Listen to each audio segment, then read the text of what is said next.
¿Qué tal? Qué bueno que están con nosotros, señoras y señores. Nos hace muchísimo gusto saludar a todos y a cada uno de ustedes que han seguido de manera correcta y en marcación personal esta sección de Cadena Deportes que se llama Reacción Deportiva en Cadena. Saludamos a todos y a cada uno de los que integran nuestro vasto auditorio en todo Baja California, en todas y cada una de sus ciudades. Y desde luego también a todos los amigos que nos hacen favor de acompañarnos en Canal 45 de televisión y en cadenanoticias.com y sus redes sociales. El día de hoy, motivo de orgullo, porque no hay otra forma de decirlo, simple y sencillamente un caballero del micrófono y que además lo había sido como un ejemplar jugador dentro del fútbol americano profesional de la NFL. Un orgullo mexicano, 2 veces campeón del Super Bowl, es Raúl Alegre y está platicando con nosotros el día de hoy. Raúl, ¿cómo estás? Gracias por recibirnos en tu casa.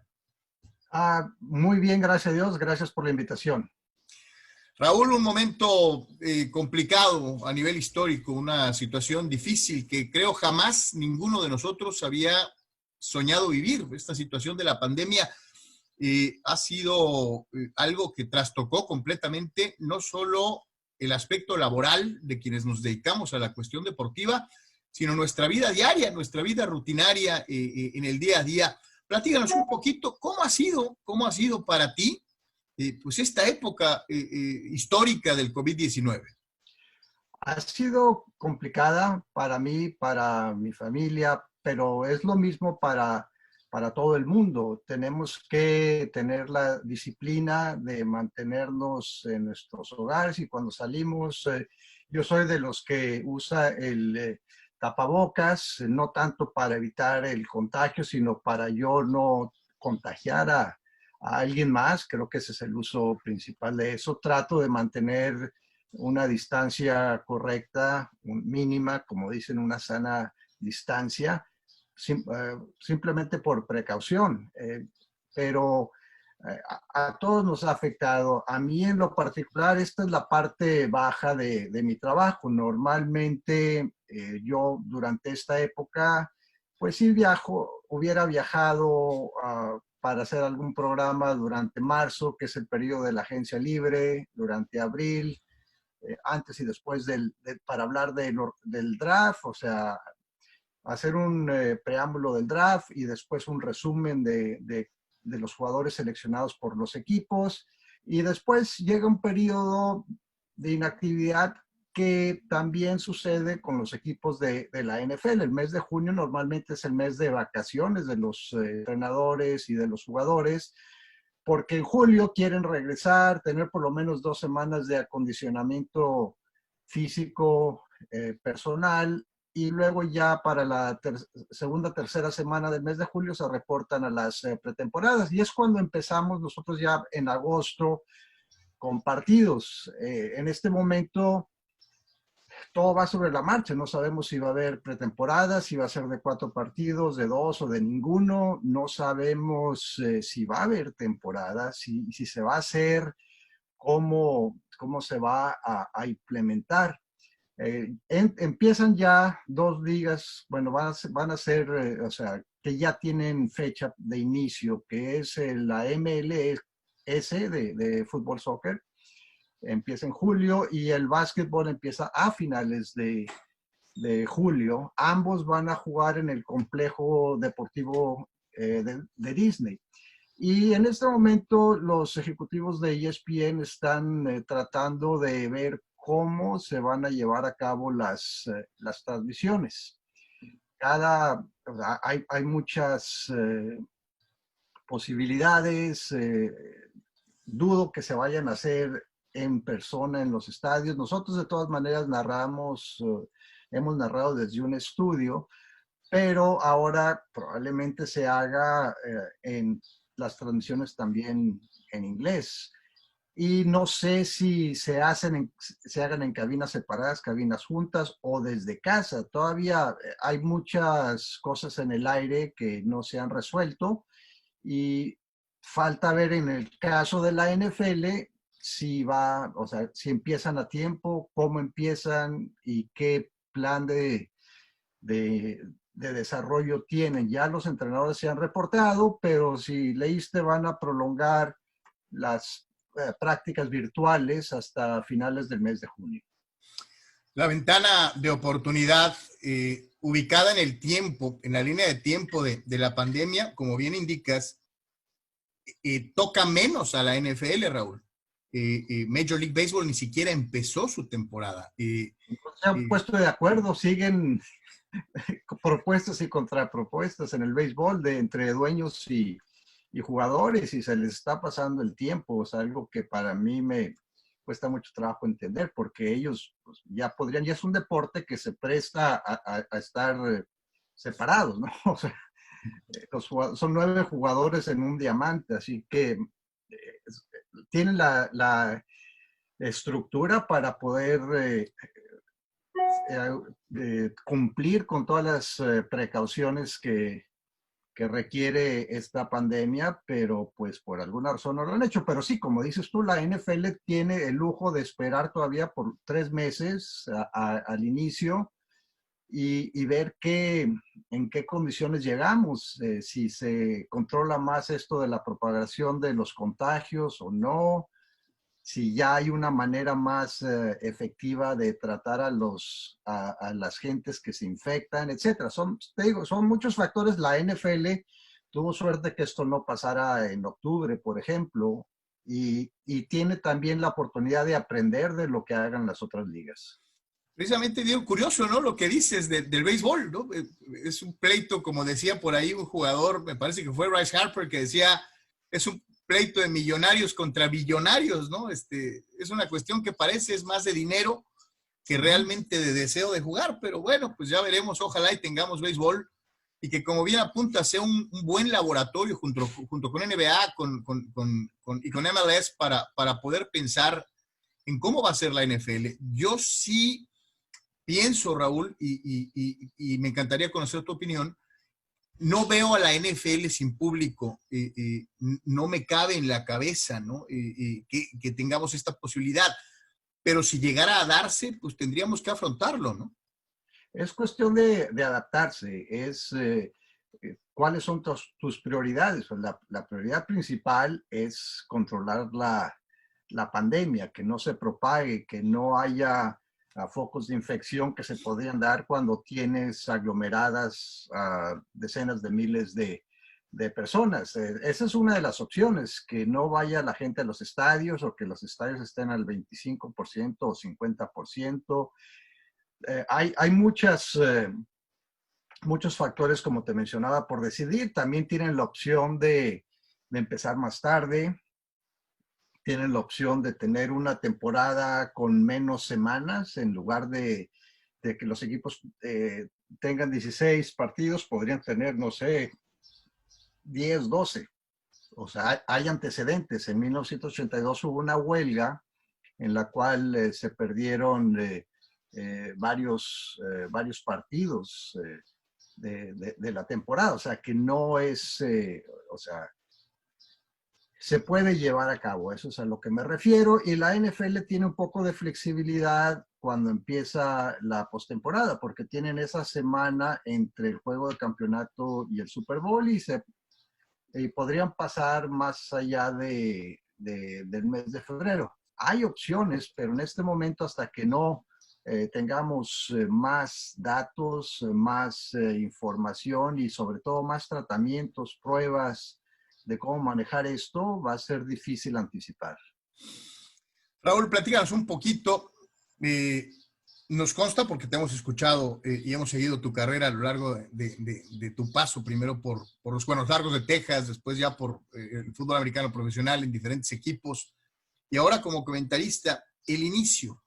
Platícanos cómo era Raúl Alegre allá en Torreón, Coahuila, cómo era el niño, cómo fue el joven, jugabas fútbol y cómo se da el cambio, cómo llegas a los Estados Unidos y te encaminas al fútbol americano profesional. Como mencionas, jugaba fútbol, yo le entré prácticamente a todos los deportes que se practicaban en la escuela.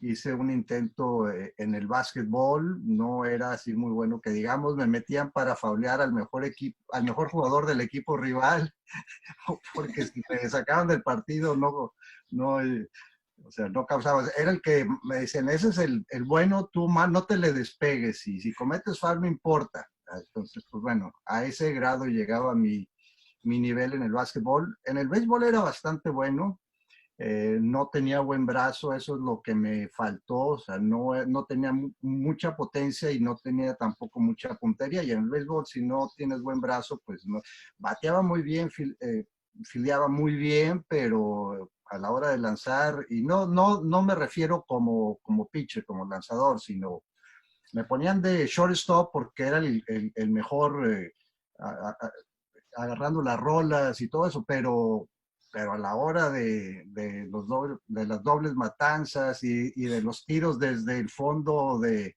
la parada corta hasta primera, pues no era muy preciso.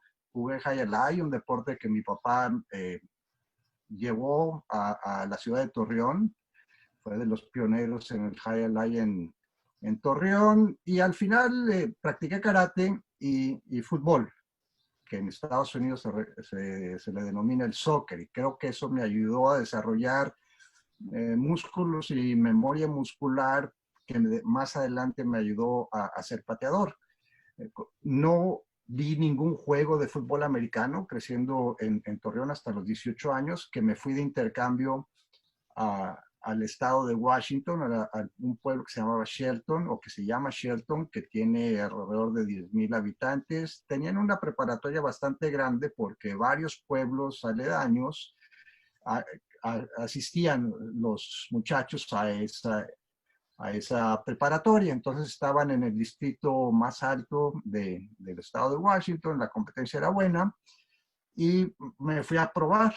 Un día le pedí, bueno, fui a un entrenamiento a ver de qué se trataba esto del fútbol americano. Me di cuenta que no tenía yo la corpulencia para jugar en la línea de corredor o de linebacker, no tenía la velocidad ni la agilidad.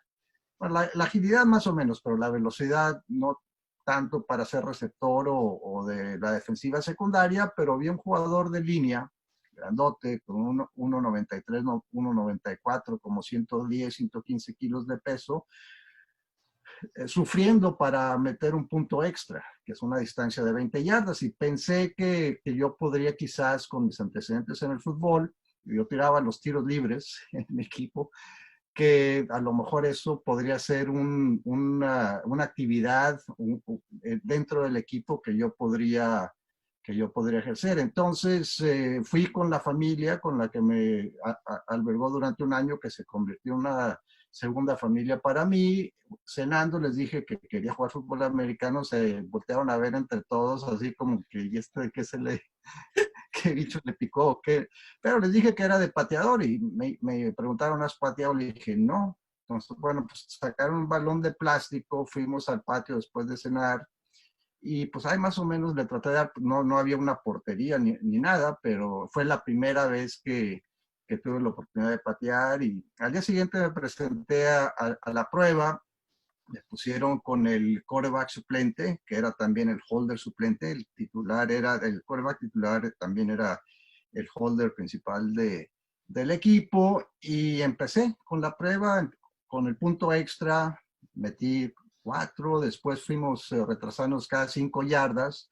Ya cuando llegamos a la yarda 35, que era un gol de campo de 45 yardas, o sea, vi que todo el equipo ya estaba congregado. Tenía curiosidad de ver si podía convertir el intento. Y sí, los metí 2 sin problemas. Me dijo Jim, se llamaba Jim Tobin, el que me estaba teniendo, vamos atrás. Dije, sí, adelante. Y metí 2 de 50 y me dice, vamos 5 más. Le dije, sí, adelante. Entonces metí uno de 55, y ahí ya para entonces ya había tomado tiempo, ya era hora de empezar la práctica. Me dijo el entrenador, bienvenido al equipo.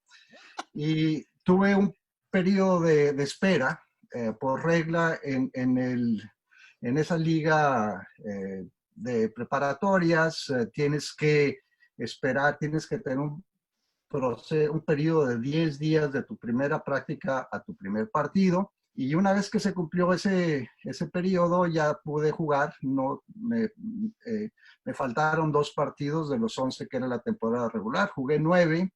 Durante esos 9, el equipo nada más anotó 9 touchdowns y tuvo 3 intentos de gol de campo. Metí todos los puntos extras, y y dos de los tres goles de campo. No hubo gran interés de parte de las universidades. Recibí un par de cartas, una de Oregon, de la Universidad de Oregon, otra de la Universidad de Washington. Tuve un tryout en la Universidad de Washington y me fue bien, pero me dijeron que ya tenían un buen pateador, Mike Lansford, que quizá el nombre te suene porque fue pateador con los Rams. Y me dijeron que fuera un junior college y no me interesó la idea. Regresé a Torreón, me matriculé en el Tecnológico de Monterrey para estudiar ingeniería civil, que era mi sueño. Pero antes de dejar Estados Unidos, el entrenador pidió hacer un video. Ya para entonces podía yo meter goles de campo de 65 yardas. Entonces filmó ese video, lo distribuyó entre sus contactos que tenía en universidades del noroeste de Estados Unidos y recibió una llamada a principios de julio de Joan, la señora, o sea, mi mamá gringa, que en paz descanse, y me dijo que había interés de la Universidad de Montana de que yo fuera su pateador, pero con una beca parcial. Entonces, pues me pagaban unas cosas y otras cosas no. Y les dije que la verdad no me interesaba. Entonces, ese fue el mensaje. Al día siguiente me volví a hablar y me dijeron que ofrecen la beca completa. Pero no tienen una facultad de ingeniería. Es una escuela de artes, como le dicen aquí, liberal arts, o sea, de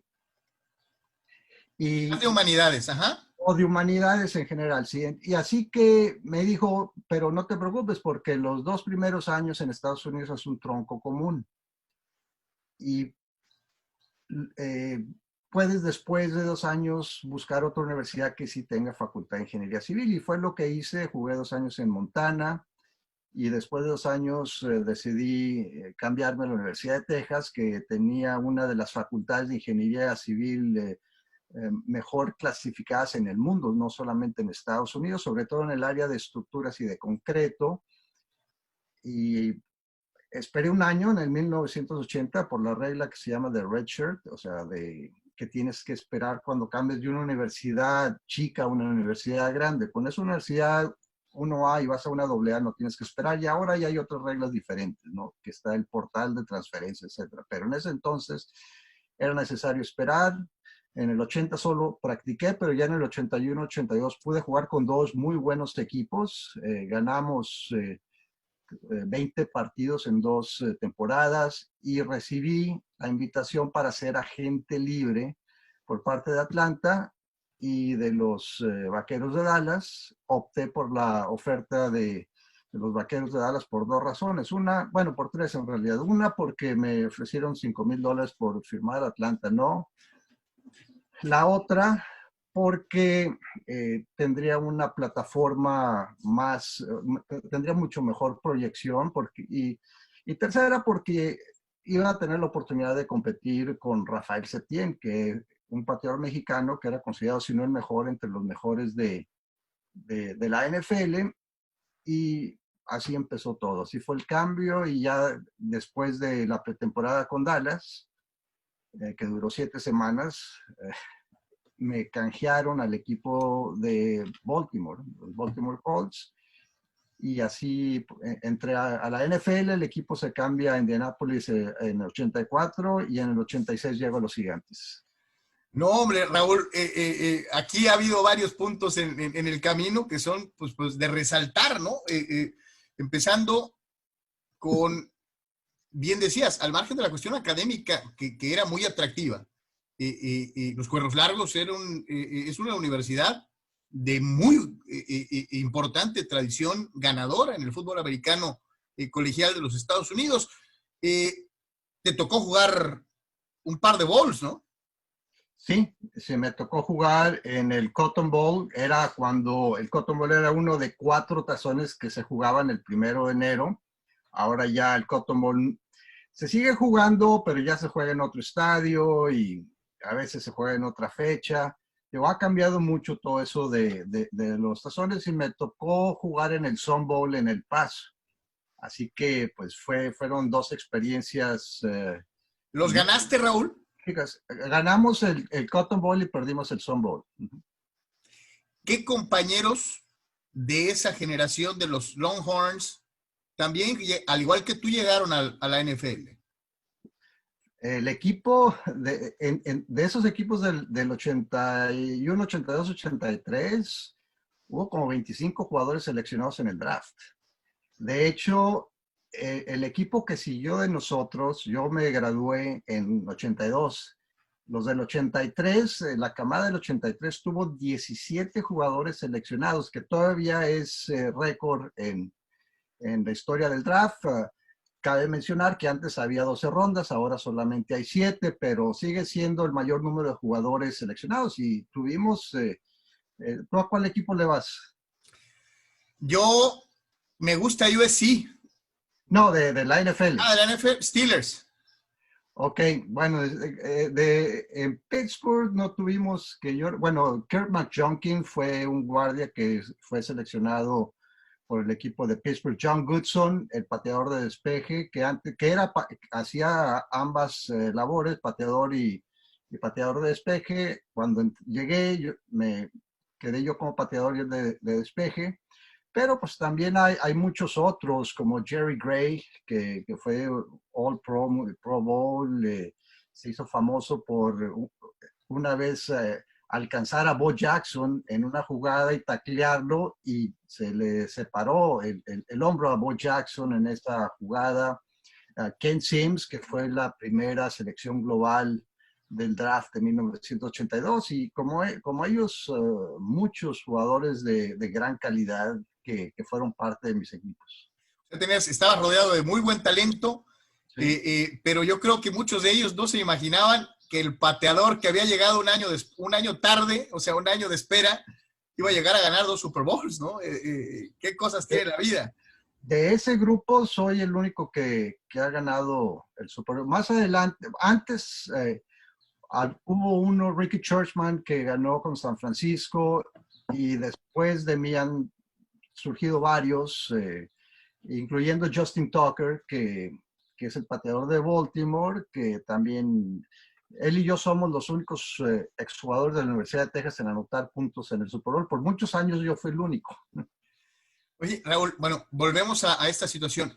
Dallas, Rafael Septién, era un hombre que había jugado esos Super Bowls épicos con los Vaqueros en contra de los Steelers, y como bien mencionas, creo que era el nombre, la referencia inmediata al margen de lo que ya habían hecho en algún momento, por ejemplo, Frank Corral y algunos otros. Herrera es otro. Efraín Herrera, había esta disposición de que los mexicanos, pues estamos chiquitos, pero somos buenos para patear, ¿no? Como que esa era la concepción que se tenía en torno al mexicano en la NFL de los 70s y los 80s, ¿no? Todo va a mis raíces en el fútbol americano. Cuando yo llegué a Shelton, Washington, no había campos de fútbol. Me refiero al soccer. Acá no era popular en lo absoluto. Había una liga en la que estuvo Pelé, estuvo también Beckenbauer y varios, pero esa liga se disolvió porque no la había... NASL. Exacto, North American Soccer League. Así que a nivel como dicen aquí, de grassroots, desde abajo, no había un semillero de muchachos y ahora también muchachas que practicaran el fútbol y que desarrollaran esa habilidad para patear. Entonces, muchos de los equipos de la NFL, empezando en los 60s con Pete Gogolite, después Charlie, su hermano, Jan Stenerud, empezaron a fijarse que la forma de patear como jugador de fútbol, o como dicen aquí, soccer style, era más efectiva que de punterazo, tenías más control y más distancia, y empezaron a buscar. Dallas hizo esa famosa caravana por Europa y terminaron contratando a Tony Fritsch, un austriaco ya grande que se había retirado, que era también muy pintoresco, muy simpático y muy buen pateador. Y poco a poco empezaron a buscar jugadores extranjeros, y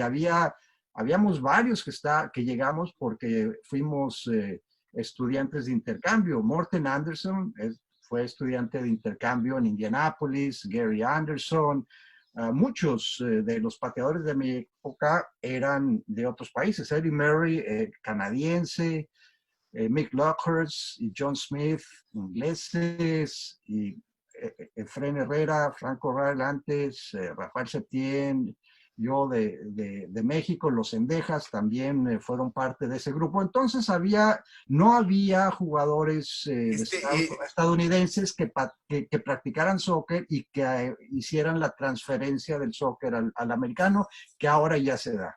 Fue al revés, ¿no? Que creo que era colombiano. Fue al revés, sí, también. Fue al revés, cómo no, muy buen amigo, colombiano. Y los Gramática. Cierto, Sí, Martín y Guillermo, sí. y Guillermo Gramática, cierto. Así que, pero ya poco a poco se empezó a crecer el fútbol acá, se empezaron a desarrollar muchos programas a nivel, la manera como se practica el fútbol en Estados Unidos, me refiero al soccer, es increíble, súper bien organizada, desde que estás en el kinder, ya hay equipos que juegan 4 contra 4.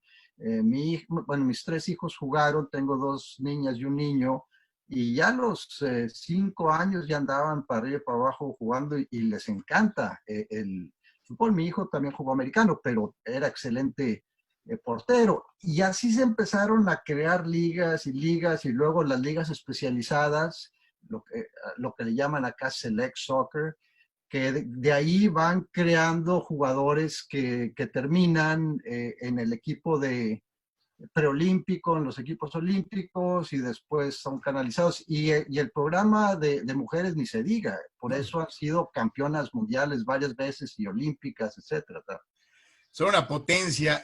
Raúl, Baltimore, te toca esa experiencia de la mudanza a medianoche. Sí. ¿Cómo les avisaron o cómo les dijeron? ¿Cómo lo viviste? Porque fue un momento de esos de alta tensión en la NFL. Mucha gente decía que se estaba matando una tradición. En fin, platícanos un poquito de lo que te tocó vivir en esa situación. Ya sabíamos que algo iba a pasar. Los rumores de que el equipo iba a dejar Baltimore eran fuertes por la enemistad que había entre Bob Hersh, el dueño, y el cabildo, el ayuntamiento de Baltimore. Él quería un estadio nuevo, no se lo querían dar. Se quejaba y pedía muchas cosas, no se las daban, y su actitud era muy agresiva hacia el alcalde de la ciudad de Baltimore. Entonces, nosotros empezábamos a escuchar rumores que el equipo se iba a ir o a Phoenix o a Indianápolis. No sabíamos a dónde, tampoco sabíamos cuándo. Por ahí del mes de marzo, parece ser, yo no tengo pruebas, pero que el estado de Maryland, donde está Baltimore, quería apropiarse del equipo como un equipo que le llaman acá eminent domain, o sea, que ya el equipo le pertenece al estado y a la ciudad en particular. Algo que alguien le avisa a Bob Irsay que están ya haciendo Trámites. los trámites legales para quedarse con eso, y es cuando inmediatamente ordena la mudanza que se dio entre la medianoche del 28 al 29 de marzo del 84. Y tu pregunta es yo me enteré por las noticias. Yo estaba en la Universidad de Texas, me faltaba un semestre para terminar mi carrera de ingeniería civil, y después de estudiar quise tomar un descanso, le prendí a las noticias y era la noticia principal, que el equipo había salido, y están las imágenes esas famosas de las camiones de mudanza, marca Mayflower, con la nieve y todo eso. O sea que te hubiera tocado reportar ya no a Baltimore, ya no a Baltimore, sino a Indianápolis. Así es. Así, yo cuando vi eso, pues, lo primero que hice fue sacar un atlas. Antes no existían los GPS, existían los mapas a la antigua, y yo tenía un atlas porque había manejado de Montana a Torreón y de Baltimore a Austin, así que pues, tenía mi atlas, y dije, bueno, pues ¿cómo me voy a ir a Indianápolis? Para mí no fue tan traumático el cambio. bueno, me dolió mucho por la afición de Baltimore, que fue extraordinaria conmigo. Era una afición que tenía mucho arraigo con el equipo, mucho cariño. Tenían unos grupos que se llamaban los de Colts Corrals, o sea, los corrales de los potros, que estaban organizados por vecindario, y cada martes invitaban a un jugador a cenar con ellos y a platicar de lo que había pasado en el partido anterior. Pues fui varias veces a esas reuniones. Ese año me fue muy bien en la temporada, terminé siendo el MVP del equipo, y tuve muchas invitaciones a ese tipo de eventos, y me pudo mucho porque la afición de veras quería mucho a los jugadores. Todos los exjugadores que ganaron campeonatos vivían en Baltimore. Bueno, muchos, digo vivían porque ya muchos han fallecido, y fue un golpe muy duro para los aficionados. Por eso me dolió. Pero en mi caso, pues yo vivía en un departamento, no tenía familia, no tenía hijos en el sistema escolar. Compañeros míos sí, tenían casas, tenían hijos que iban a la escuela, y a ellos sí les costó trabajo irse a Indianápolis. La familia no necesariamente se pudo mudar con ellos hasta el segundo año. Llegamos a Indianápolis, y pues también me dijeron, vamos a entrenar en el en el noreste de Indianápolis. Pues vi el lugar y encontré un complejo de apartamentos, y dije, pues de aquí soy, y me quedaba 5 minutos manejando. O sea que no fue tan duro, tan complicado para mí como lo fue para los que sí estaban ya arraigados, que tenían varios años en Baltimore y que tuvieron que mudar a sus familias, dejar sistemas escolares, vender casas, que pues no necesariamente, ya cuando saben que la tienes que vender, pues quizá no consigues el precio ideal. Pero sí fue parte, o sea, fui parte del último equipo de Baltimore y del primer equipo de Indianápolis. El tiempo, de una u otra manera, compensaría a Baltimore con el gran éxito de los Ravens un poco más adelante. Y en tu caso, curiosamente, cuando se da el cambio, te vas de Indianápolis a un equipo que sería histórico, a un equipo con el que llegarías a ser 2 veces campeón, y además bajo la tutela de un extraordinario entrenador en jefe y grandes compañeros de Salón de la Fama. El cambio, mi querido Raúl, de este equipo de Indianápolis a llegar a los Gigantes. Aquí se aplica la frase de no hay mal que por bien no venga, porque no me fui, o sea, me dieron de baja, me dijeron adiós. Pero si habías tenido una gran temporada. Pues bueno, era un entrenador nuevo, Rod Howard, que prefería a Dean Biasucci en lugar mío por las razones que él. Y Dean Biasucci fue un excelente pateador para el equipo de los Potros, pero tuvimos una pretemporada muy cerrada. En ninguno de los dos fallamos nada, pero fue ya la preferencia de Doug Howard, y me despidieron. Fue después del último juego de pretemporada. Tuve una prueba, un tryout con el equipo de Washington una semana después. Mark Mosley había tenido problemas en pretemporada, había sufrido no se había visto bien en su primer partido, pero me dijeron que todavía le querían dar la oportunidad de ver si repuntaba, porque en el 83 había sido el jugador más valioso de la NFL y era un jugador emblemático del equipo de Washington. Y después tuve la prueba con los Gigantes, que inicialmente no firmé con ellos por un malentendido que hubo con Parcells. Terminaron firmando a un patriota que se llamaba Joe Cook. No le fue muy bien en 2 partidos que jugó. Entonces me volvimos a hablar Parcells y yo, aclaramos ese malentendido, y llegué para la 4ª semana. También había tenido una llamada de Buffalo para hacer un tryout, pero en ese entonces me llegaron las 2 de la de los Gigantes y la de Buffalo, y pues los Buffalo en ese entonces tenía un equipo mediocre, y los Gigantes eran favoritos para llegar al Super Bowl, así que no fue una decisión muy complicada. No contesté la llamada de Buffalo porque ya me había comprometido yo con los Gigantes y ya terminé. Así fue como empezó mi carrera con los Gigantes y con Parcells y Lawrence Taylor, Harry Carson y todo ese gran grupo. Ese grupo de jugadores, ahí estaba Bill Belichick como asistente también. Era asistente del coordinador defensivo, sí. Romeo Crennel, después llegó Tom Coughlin, o sea, gran grupo. Si algo tenía Parcells era identificar muy buenos asistentes y capacitarlos. Y muchos de ellos, Sean Payton, por ejemplo, y así fue. O sea, nuestro equipo no era un equipo que tuvo muchos jugadores de Salón de la Fama, solamente son dos, Lawrence Taylor y Harry Carson, y Bill Parcells como entrenador. Si lo comparas con los equipos que son de la década, o que se consideran de la década, como Green Bay, como Dallas, como Pittsburgh en los 70s, Miami también, o San Francisco, ellos tienen 10 o más jugadores, nosotros solamente dos, pero era un equipo muy integrado con un gran vestidor en el cual había jugadores de mucho talento que jugaban más allá de su nivel.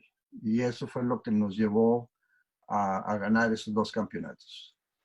Romeo Crennel fue más adelante un tipo decisivo para abrazar la carrera de comentarista, pero antes de que nos platiques un poquito de eso, yo te preguntaría, ¿cómo fueron los años ahí en los Gigantes, la convivencia diaria, la maniática y concentración de Parcells en la disciplina?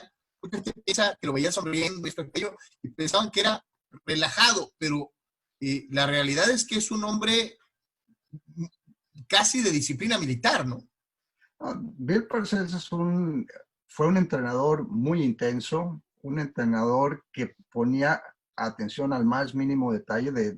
Si hay una característica que hay que resaltar de él, era la atención al más mínimo detalle. Para poder darle atención al más mínimo detalle implica que tienes que tener una gran preparación, tienes que tener una gran disciplina, y su filosofía era hacer las prácticas más intensas que los partidos. Entonces, él hacía las prácticas, o sea, te presionaba como jugador, y tenía también otro de las características de un gran líder, es saber cómo motivar a los jugadores, y él lo admitía. O sea, yo no trato a todos de la misma manera, porque hay unos que aguantan eh, o sea, trato fuerte, y hay otros que se arrugan, hay otros hay que hablarles de distinta manera. Entonces, sabía exactamente cómo manejar los sentimientos y cómo motivar a cada jugador.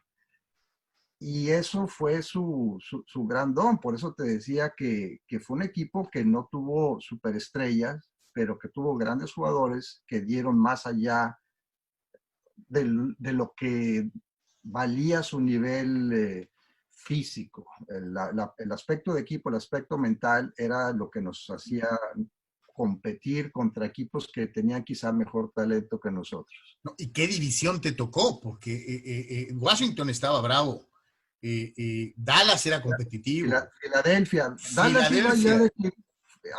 Dallas iba en decline, pero nos tocó todavía en el 86 un equipo muy fuerte. De hecho, llegó un momento en que Washington, Dallas y nosotros teníamos marca de 6 ganados, 2 perdidos a la mitad de la temporada. Así que era y Filadelfia iba para arriba porque acababa de llegar en el 86 Buddy Ryan. Así que era un equipo durísimo, pero él fue un equipo que fue mejorando. Ellos tomaron el lugar de los Vaqueros de Dallas, que ya para el 87-88 tuvieron esa época complicada que llevó a la llegada de Jerry Jones y de Jimmy Johnson, y que después se convirtió en un equipo De época. también ganador exacto, de dinastía, que ganaron 3 Super Bowls en 4 años, y hubieran ganado probablemente más si no se pelean Jerry Jones y Jimmy Johnson. Te tocó jugar el Super Bowl 20, el Super Bowl 25. ¿Alguna anécdota breve que tengas de cada uno de ellos? Un momento en el que hayas dicho, chin, ya me volteó a ver Parcells y tengo que entrar a patear algo decisivo, o en la convivencia. ¿Con cuál de los dos te quedas, Raúl? Dicen que siempre el primero es el más importante, pero habrá pues, gente que piense distinto.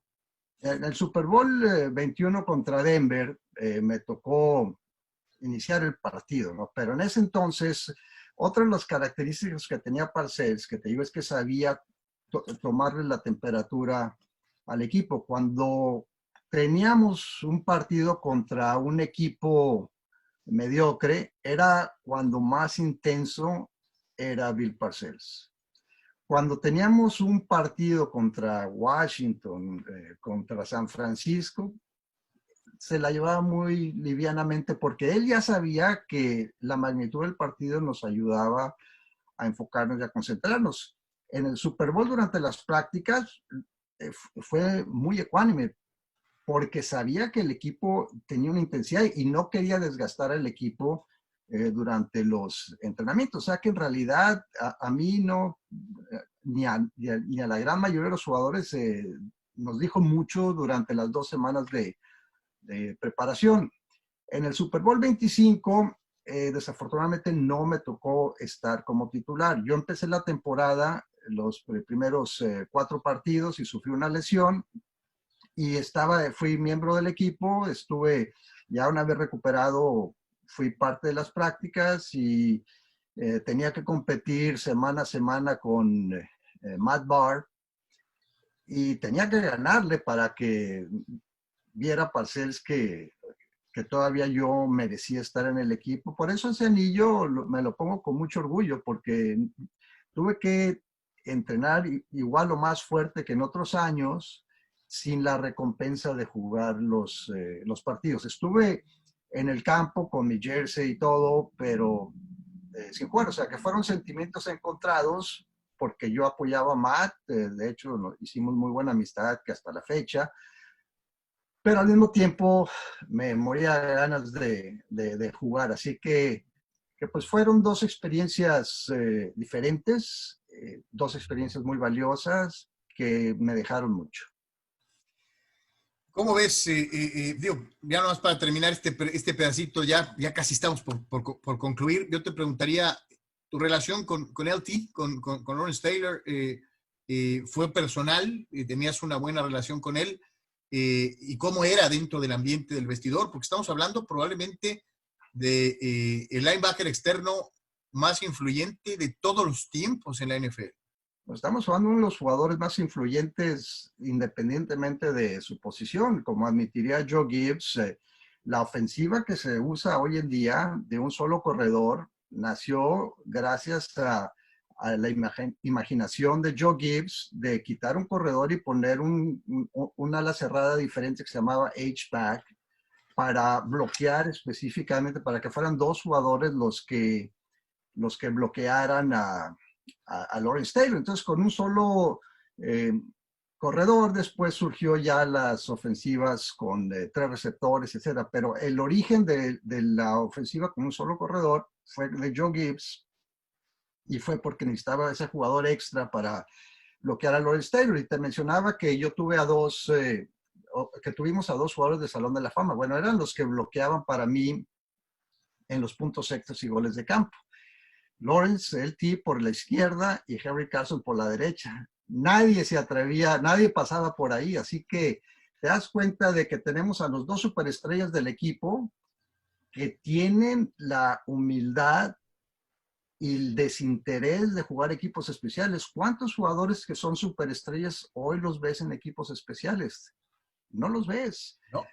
De hecho, muchos entrenadores de equipos especiales usan ese video de los gigantes para demostrar cómo 2 jugadores dejaron a un lado su ego y se enfocaron en equipos especiales. Y en lo personal, por lo mismo de que era uno de mis protectores, llevábamos una excelente relación hasta la fecha. Jugábamos golf en pretemporada, en nuestros días libres, y cada vez que nos encontramos en reuniones, me lo he encontrado en aeropuertos muchas veces y me reconoce, viene y me abraza y y él me dio su número privado, me dijo cualquier cosa que necesites a tus órdenes, o sea que fue uno de los compañeros con los que tuve mejor relación en los Gigantes. Termina la etapa de jugador y dices, ¿y ahora? ¿Por qué comentarista, Raúl?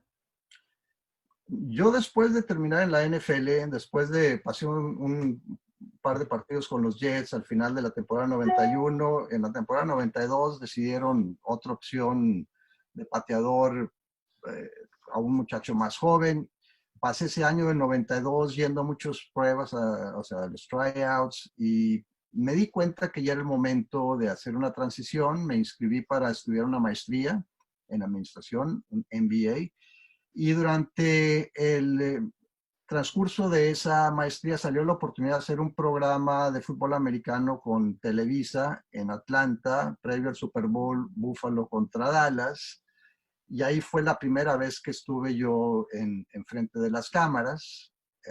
Ahí un periodista amigo mío me dio un curso intensivo en la comida de ese día porque yo no había visto nada de fútbol americano. O sea, esa temporada del 83 fue muy dura. Ahí falleció mi mamá de cáncer y estaba yo pues con todo el peso de la maestría, o sea que no había visto prácticamente ningún partido, pero me dio el curso intensivo, me defendía a la hora del programa y me dijo Raúl Orbañanos que considerara eso de ser comentarista. Me dice, tienes tablas, creo que te iría bien.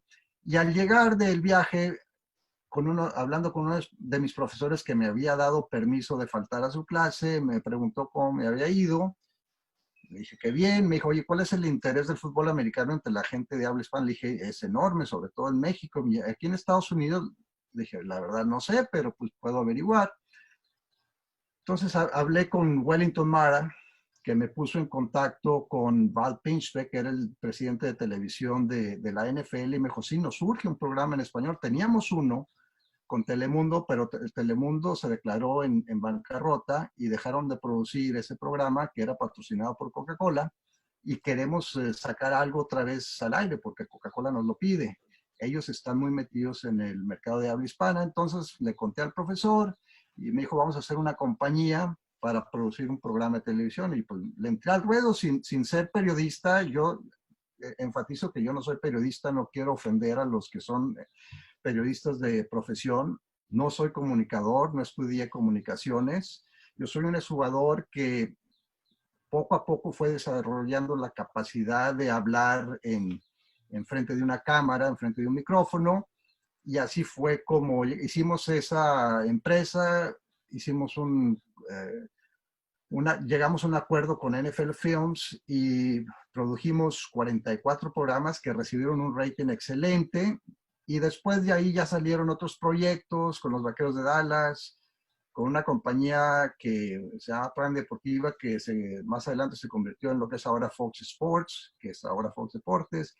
Después, más tarde, independientemente, a través de proyectos con Televisa, proyectos con los Vaqueros de Dallas.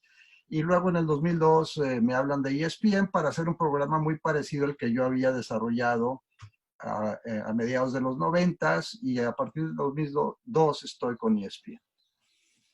Vamos a entrar ya en el proceso, mi querido Raúl, de preguntas rápidas, respuestas rápidas ya para concluir.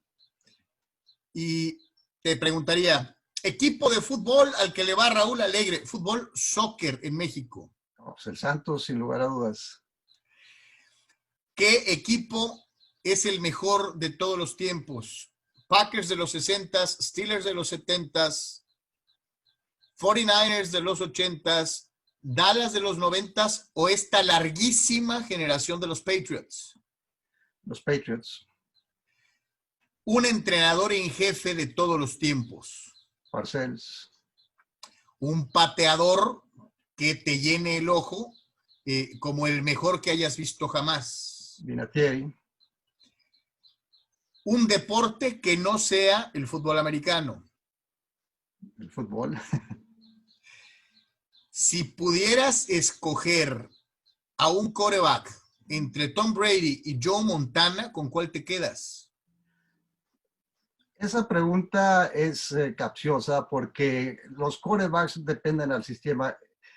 Joe Montana fue perfecto en el sistema de San Francisco y Tom Brady fue perfecto en el equipo de Nueva Inglaterra. Si me dijeras la pregunta, yo la presentaría en este sistema, ¿a cuál escogerías? Y todo depende del sistema. O sea que esa pregunta es uno A y uno B dependiendo de qué sistema hables.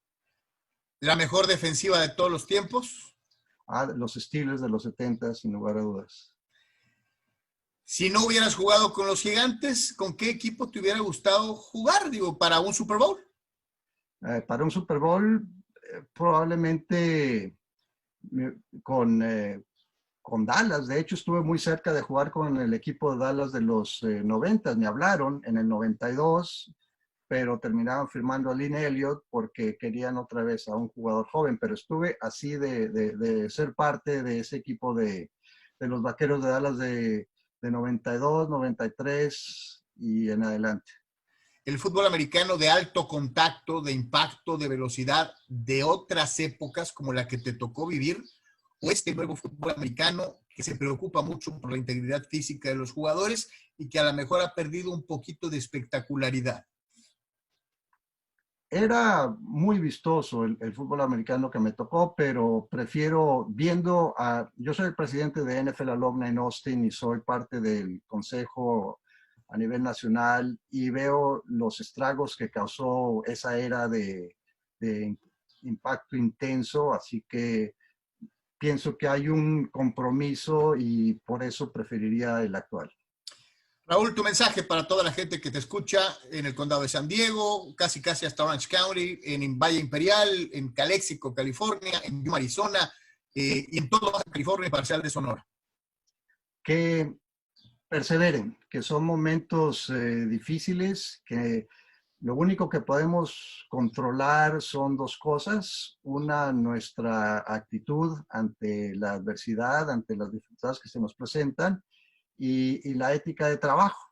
Hay gente que ha perdido sus trabajos, pero me ha tocado ver casos de, por la necesidad, se volvieron creativos y encontraron cosas que quizás no sabían que podían hacer y están empezando con otras carreras. O sea, no hay que perder la esperanza, hay que perseverar con muy buena actitud y echándole todas las ganas del mundo.